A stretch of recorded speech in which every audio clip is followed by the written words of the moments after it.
বিসমিল্লাহির রহমানির রহিম। আজকে মুগ ডাল দিয়ে দেশি মুরগি রান্না করব। এই জন্য পেঁয়াজ ভেজে দারচিনি আর তেজপাতা সুন্দর করে ভেজে নিচ্ছি।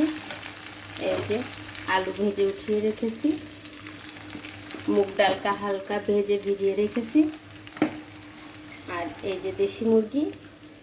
আচ্ছা, এখানে যদি সোনালি হতো তাহলে আমি আগে ডালটা সিদ্ধ করে নিতাম। যেহেতু দেশি মুরগি, আমাদের দেশি মুরগিতে দেখবেন যে বেশ জাল খায়, তখন দেখবেন আপুরের চাই ডালটা গলে যাবে। এমনভাবে গালাতে হবে যে হাত দেবেন গলে যাবে, কিন্তু গলে একেবারে ক্ষীর হয়ে যেন না যায়, এই পর্যায়ে ডালটা রান্না করতে হবে।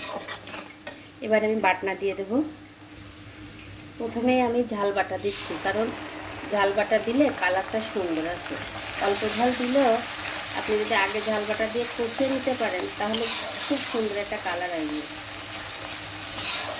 একটু কষিয়ে তারপরে হচ্ছে আমি মশলা দিব। রসুন বাটা,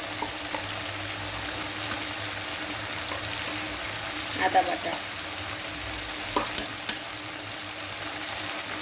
ধনে গুঁড়ো। আচ্ছা, এটা হচ্ছে আমার একটা সিক্রেট মশলা, আমি তৈরি করি বাসায়। প্রত্যেক মাংস রান্নায় আমি দিয়ে থাকি এটা। একদিন আপনাদের সাথে শেয়ার করবো ইনশাআল্লাহ।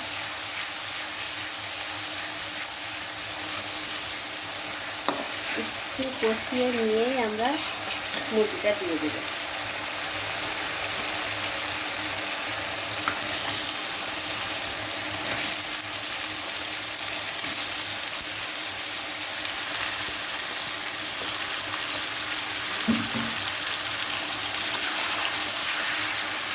লবণ, আবার ভালো করে কষিয়ে একটু পানি দিয়ে নিয়েছি কষানোর জন্য। আর এই যে রসুনের কোয়া দিয়ে নেব কিছু,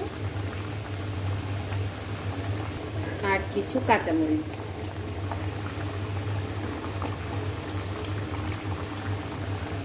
এবার এটা ভালো করে কষিয়ে তারপরে আমরা এটা ডাল অ্যাড করব।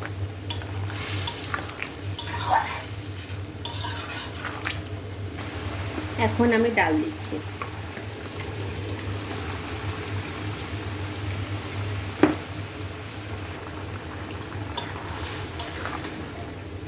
এটা একটু কষিয়ে নিব।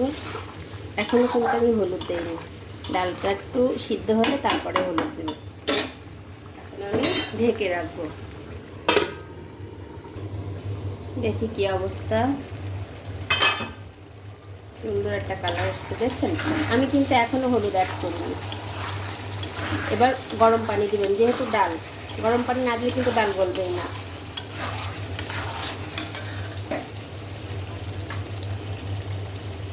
হলুদ দিয়ে দিলাম।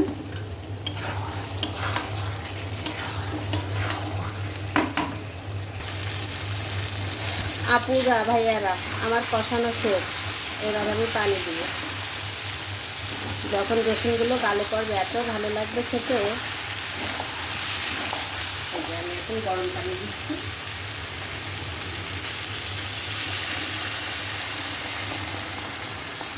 আলু দিব পরে, এখন না, সিদ্ধ হলে, কারণ আমরা আলু যে ভাজেছি অর্ধেকের বেশি সিদ্ধ হয়ে গেছে, 3 ভাগের 2 ভাগ। এবার ঢেকে দেব। এখন আমি আলু দেব আস্তে আস্তে। এবার নিবন্ত জালে রাখবো যেন ডালটা গলে একেবারে ক্ষীণ না হয়। হাত দিলেই ভেঙে যায়।